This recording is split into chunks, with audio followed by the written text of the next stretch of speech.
A powerful storm hits the west, causing damage to many homes, flooding, and even debris flows. Good evening, everyone. Welcome to West Coast Wrap. I'm Alex Savage. This early season storm packed a real punch, and the system has now left behind damage in many places. Heavy rainfall caused serious flooding in southwest Colorado. Hundreds of homes were evacuated in this area. Authorities say about 100 homes were damaged by the flooding. At least 2 of those homes are a complete loss. Some neighborhoods, roadways, even driveways were filled up with water and mud. And in Southern California, all evacuation orders have now been lifted for those living near a wildfire burn scar area in Orange County. The communities of Trabuco Creek, Bell Canyon, and Hot Spring Canyon were all told to evacuate. County emergency officials were concerned about possible debris flows in this area. There were also evacuations that were ordered in the Palisades fire burn scar area in L.A. And in the Bay Area, a rare funnel cloud was spotted earlier today over Las Positas Golf Course in Livermore. Quite a stunning sight for people in the Bay Area. Let's bring in KTVU meteorologist Roberta Gonzalez, joining us now with a look at the impact of this powerful storm. Roberta? And for people that are not familiar with the San Francisco Bay Area, particularly the eastern suburbs of the San Francisco area, again, here's San Francisco, and about 50 miles due east, that's where you have Livermore. That's where that funnel cloud was reported. And it wasn't even raining at that particular time, but they sure have had an inch of rain in Livermore. And just today alone, 1.64 yesterday. This is the area of low pressure. You could tell the core is still centered right around the Bay Area. It's like a big giant bowling ball. And then we have all that wraparound moisture that's covering a lot of real estate, not only in California, but all the way into Southern California, into Mexico, Nevada, and well into Nevada at this particular time. Now, as we zoom on in, we can see that the Pacific Palisades area here that was evacuated today for the potential of mudslides due to downpours. That is now easing up. Only a couple of leftover lingering showers in that area. In fact, look at the beautiful sunset in Los Angeles today with a daytime high temperature 62, down from the average high 78 degrees. San Francisco just leftover hit and miss splash and dash showers for tonight. A high temperature also 62 when you should be in the low 70s. And then we head to Seattle at 59 degrees. The recipient yesterday of this same storm system that is out of here. And look at all the blue skies in its wake. There's nothing like the passage of a cold front because the air is so fresh and clean. Phoenix, you had a gorgeous day with a high temperature of 85 degrees. So the bottom line, this area of low pressure, it was rare due to the power associated with it. Yeah, we get a lot of rain in October, but nothing like this particular area of low pressure that produced in the past 24 hours. Rainfall totals anywhere from over an inch in San Rafael, the north portion of the Bay Area, to Allen Rock, and the southern portion, 2 inches of rain is rare. Now what happens? The core, the center, begins to lift up more and an east and a northerly direction into Nevada. Reno going to get hit hard tonight, all the way up to tomorrow morning sunup, which is at 7:17. And then all this activity traverses on over to portions of Utah as well as in Idaho. The West Coast forecast for the next 3 days, it begins to settle down and clear out for the most part. The fog returns in the Bay Area, but a good looking weekend. Look at Phoenix, not a raindrop in sight. Los Angeles, you are seasonal by the end of the week. Denver, gorgeous. And it looks pretty quiet, Alex, for the West Coast Wrap forecast.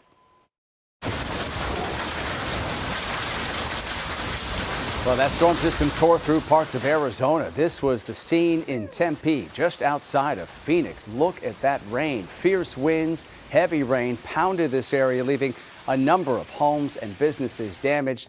The storm didn't last very long, but it was incredibly powerful, as you see from those shots, and it did serious damage, in particular to a mobile home park. Fox 10's Ashley Rodriguez has more tonight from Tempe. I'm at the intersection of Kyrene and Baseline in Tempe. If you drive up and down these streets, you'll see down tree after down tree. There's a down light pole behind me. But the Chaparral Village mobile home park was just ravaged by this storm. Some homes in here destroyed by a storm that lasted maybe 5 minutes. The covers just started flying everywhere. A lot of the AC units were falling off the houses. We had a tree fall on a house just right next to us, and the winds were pretty strong. It looked like the glass was all gonna bust and stuff, and the hail that came down was like the size of, those round Cheeto Puffs. I thought I was in a tornado. I was like, there's no tornadoes in Arizona. A Tempe mobile home park is covered in broken branches, downed trees, and scattered siding from destroyed carports. Pulled out all his concrete right here, all the patches we had to do last night, just so we were able to stay here last night. Michael Rivas says within moments of the microburst hitting, a large tree crashed into his home with two big branches slicing through his roof. My kids were about to eat some cereal and the branch was like probably 4 inches away from hitting that table. Unharmed but shaken, residents spent the day cleaning up carports that no longer have awnings, driveways covered in dirt, broken glass, and toppled block walls. And out of nowhere, we hear a slam, and the whole roof fell. Marissa Martinez shows me what's left of her home, where the floor is lifting under an inch of rain that poured through the ripped-off roof, ruining couches, mattresses, and clothes. You can see the sun. It is very overwhelming to come home and see your house like this, and not what expected. You go on a trip and you come back and you come back home happy, and then you come to this and your house is destroyed and you don't know what to expect. The hope is that insurance will cover some of these costs, because with money as tight as it is right now for so many people, the panic is kind of there that they're going to have to pay for these expenses out of pocket, which would be so hard. It goes to show you how powerful these microbursts really can be. In Tempe, Ashley Rodriguez, Fox 10 News. Incredible scene in Arizona. We move now to the Bay Area, where the San Mateo County Board of Supervisors today voted unanimously to remove Sheriff Christina Corpus from her position. Sheriff Corpus has been accused of maintaining an inappropriate workplace relationship and also fostering a culture of intimidation within the department. Corpus has denied all of the allegations against her, saying this effort to remove her was rushed and motivated by bias and personal ill. I had high hopes for Sheriff Corpus. I voted for her. I held a town hall with her on crime prevention. She had great ideas to modernize the office. So it's tragic to see her time as sheriff come down to this. In my view, Sheriff Corpus lost her sense of purpose. And Sheriff Corpus retired shortly after that vote earlier today. Under Sheriff Dan Perea now assumes her duties, but county officials already are calling for a special election to replace Corpus. Tens of thousands of Kaiser employees walked off the job today at medical facilities across California, Oregon, and Hawaii. KTVU's Amanda Quintana has the details tonight on the employees' demands and the response from Kaiser. Who's got the power? We got the power. What kind of power? Union power. Outside the Kaiser headquarters in Oakland, employees are rallying for a fair contract. We hope that Kaiser sees that we are worth it, that our patients need us. We should be inside right now working on patients, and instead we're out here striking to make them see our worth. The union going on strike represents some nurses, physician assistants, midwives, physical therapists, and other hospital workers, adding up to more than 30,000 employees in California and Hawaii. Here in Northern California, it's about 2,800. The union and Kaiser leadership have not been able to come to an agreement about wages. Employees say they're losing co-workers to other hospitals that are paying about 30% more. In the last 2 years, the nurse anesthetist, my group of 400, we've lost 100 to other jobs at nearby employers, and we're struggling to keep the operating rooms open. Kaiser argues its employees already earn above market wages and says its latest offer includes a 21.5% salary increase over 4 years. It's not a fair offer when we're already 40% below market rate. So the fact that someone tells you they're going to give you 21.5 within 4 years, it's not 21.5 even now, it's within 4 years. So by 2029, you're going to give us 21%. By then, we're going to be 60 to 80% below market. So it's too little, too late. We need it now. We need to be competitive right now, and we need no takeaways right now. In a statement, Kaiser says they respect the union and value their employees for the vital role they play in caring for 12.5 million Kaiser members, saying, quote, "A strike is unnecessary when a generous offer is on the table. It's designed to disrupt the lives of our patients, the very people we're here to serve." I'm on the bargaining team, and I've seen that offer, and it is not fair. It is overall a pay cut. They propose massive cuts to our pension, massive cuts to our 401k, scheduling decreases. So when you put that all together, it's actually a pay cut overall. Kaiser says hospitals and clinics will remain open. They have about 7,600 people that they can put into backfill positions opened by the strike. But they do say if you have any non-urgent surgeries, procedures, or appointments, those might need to be rescheduled. In Oakland, Amanda Quintana, KTVU, Fox 2 News. In San Francisco, the annual Dreamforce Tech Conference got underway today. The business software conference put on by Salesforce regularly draws close to 50,000 attendees each year. A central theme this year centers on artificial intelligence and finding ways for it to work with human decision makers to streamline business communication and interaction. Humans and agents have to drive customer success together so that we can get the customer loyalty we want, to get the trust that we want, to get the ability to have a leaner organization possible with this technology. Alphabet CEO Sundar Pichai and pop culture icons like Metallica are set to appear at this year's Dreamforce. The conference runs through this Thursday. Coming up tonight here on West Coast Wrap, illegal base jumping and squatting at campgrounds. Tonight, the growing concerns at some national parks in the midst of the government shutdown. Also, the growing list of West Coast airports refusing to show a video from Homeland Security Secretary Kristi Noem.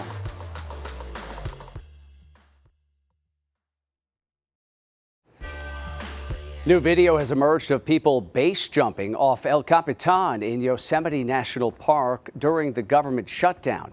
The extreme sport of parachuting off of fixed structures is illegal in all national parks, but rangers say Yosemite has turned into a Wild West of sorts, with squatters reportedly filling up campgrounds and climbers using the half-dome cables without permits. Even before most workers at Yosemite were furloughed because of the shutdown, the National Park Service lost 24% of its permanent staff during DOGE layoffs. Most airports are opting not to display a video message from Homeland Security Secretary Kristi Noem. In it, Noem blames congressional Democrats for the government shutdown and any related travel delays that people may experience. Airport officials say the video could violate internal policies that bar political messaging and laws that bar the use of public resources for political activities. Airports in Seattle, San Francisco, Oakland, San Jose, Los Angeles, and Phoenix will not be showing that video. Today, the Los Angeles County Board of Supervisors voted to declare a local state of emergency over ongoing federal immigration raids. That proclamation gives the county the ability to help those who've suffered financially from immigration enforcement operations. That includes rent relief and legal aid. Supporters say the assistance is needed because the raids are disrupting families and forcing tough choices between safety and housing. Critics, however, including many landlords, argue that the raids are not an emergency, and they believe this emergency order could cause them to lose revenue. A new federal lawsuit alleges inhumane treatment of deportees by ICE agents. The controversy here centers on the agents' use of full-body restraint devices made by a California-based company. They're commonly known as the RAP, and they're often used during deportation flights. The lawsuit was filed by a man who was shackled in that RAP for 16 hours while being deported to Ghana, even though he's not from there. Critics, including human rights advocates and legal experts, allege the restraints are used as punishment, causing extreme physical and psychological distress to detainees. The CEO of the company that makes the RAP says ICE has the modified version meant to be used during flights and long bus trips. The RAP is meant to stop a fight, to eliminate the strikes and blows, to make somebody sit comfortably, again, reasonably comfortable, right? It's not a comfortable situation. One of the plaintiffs in that lawsuit who was placed in the wrap said it felt like he was being kidnapped. So far, there is no comment on that lawsuit from ICE. Former President Obama is now appearing in an ad in favor of Proposition 50. That's a California ballot measure that would redraw congressional maps. California, the whole nation is counting on you. Democracy is on the ballot November 4th. Republicans want to steal Proposition 50 would reconfigure 5 California congressional districts to favor Democrats in an effort to shift the balance of power in Washington. This is aimed at counteracting a similar move that was done by lawmakers in Texas to favor Republicans in Congress. A Southern California business owner is raising the alarm about new tariffs that went into effect just today. The kitchen cabinet maker is concerned that those new taxes on home renovation products will be passed on to customers. Fox's Caroline Shively has more on the impact those tariffs could have. New tariffs on kitchen cabinets and couches hit at 12 a.m. Tuesday, and now they're about to hit your wallet. Everybody is going to be raising their price, that's for sure. And eventually it will pass to the customers. There's now a 25% tariff on upholstered furniture, kitchen cabinets, and bathroom vanities, and 10% on timber. It's aimed at making imports more expensive, so consumers buy American-made products with no foreign parts. It's really putting us at an advantage when our competitors are seeing much greater prices and much greater spikes in their costs. President Trump is also threatening to impose a 100% tariff on Chinese imports starting November 1st. It's in retaliation for China's upcoming export restrictions to all nations on rare earth minerals and products that contain them, like computer chips and motors. I have a great relationship with President Xi, but sometimes it gets testy because China likes to take advantage of people, and they can't take advantage of us. But analysts say if the U.S.-Chinese trade war escalates, the American consumer will feel it. Of course it hurts us, but we have maintained misguided China and trade policies for decades, and we Americans can't think we're going to get out of this without significant pain. Despite the growing tensions, President Trump and Chinese leader Xi Jinping are expected to meet possibly later this month. In Washington, Caroline Shively, Fox News. President Trump today posthumously awarded the Presidential Medal of Freedom to murdered conservative activist Charlie Kirk. Kirk's widow, Erica Kirk, accepted the award. Today's White House ceremony coincided with what would have been Kirk's 32nd birthday. Kirk was the co-founder of the Arizona-based Turning Point USA organization. He was fatally shot last month while speaking at an event at Utah Valley University. He leaves behind his wife as well as 2 children. In Northern California, the mayor of South Lake Tahoe has announced her resignation from office after a tumultuous few weeks there. Mayor Tamara Wallace submitted her resignation late last night. Just last week, Wallace admitted to embezzling funds from a local church where she worked. In a letter, Wallace said the guilt over that theft led her to attempt suicide, and she vowed to repay the church for the money she stole. An attorney for the church says the missing funds are estimated at around $300,000. Still ahead tonight on West Coast Wrap, some scary moments for visitors at the San Diego Zoo when a gorilla charges his enclosure, actually breaking the glass. Also, singer Neil Young says he's pulling his music from a major platform. We'll have the details on what prompted this decision.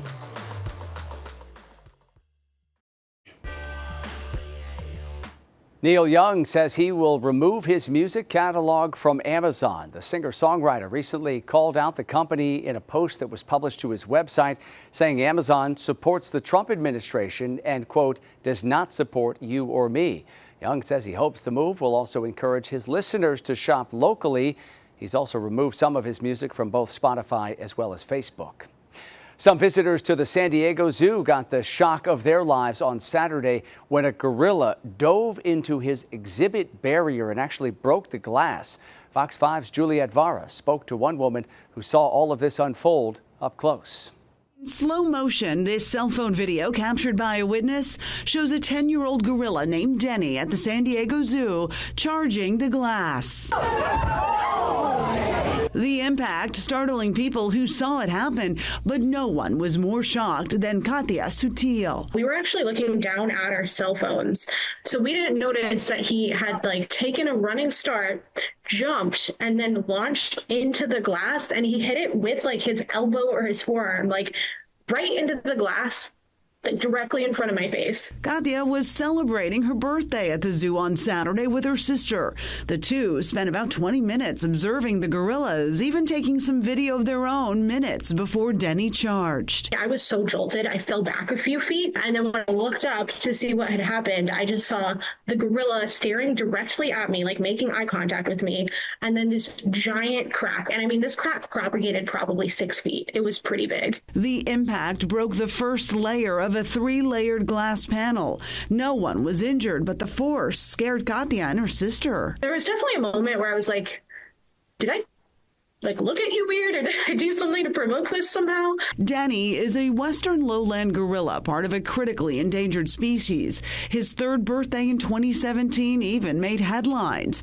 As he got older, he transitioned to living with his half-brothers. The two gorillas were kind of going back and forth, kind of taunting each other, stalking around. So there might have been some tension going on between the two gorillas. It's unclear what led the 10-year-old gorilla to react in this way, but one thing is very clear, from now anyway: Katya will never forget this birthday. Honestly, my sister and I have both been super shaken up since yesterday, so I might be taking a break from the gorilla exhibit.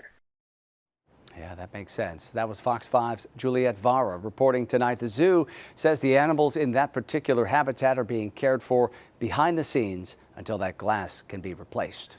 Tonight, we're learning more about a new discovery centered on the connection between earthquake faults in California and the Pacific Northwest.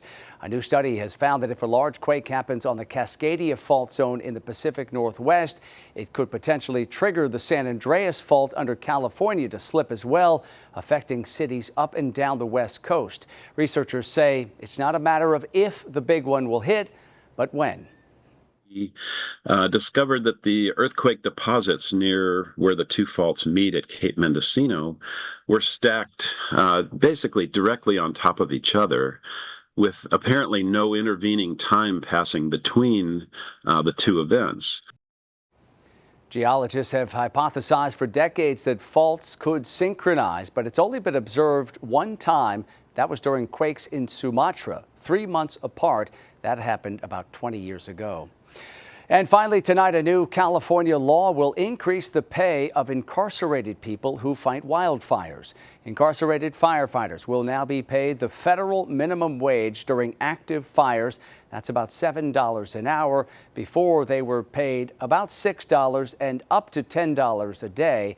The law will also offer other benefits, including a faster path to erase a person's criminal records. Advocates have fought for the pay increase and better working conditions for several years now.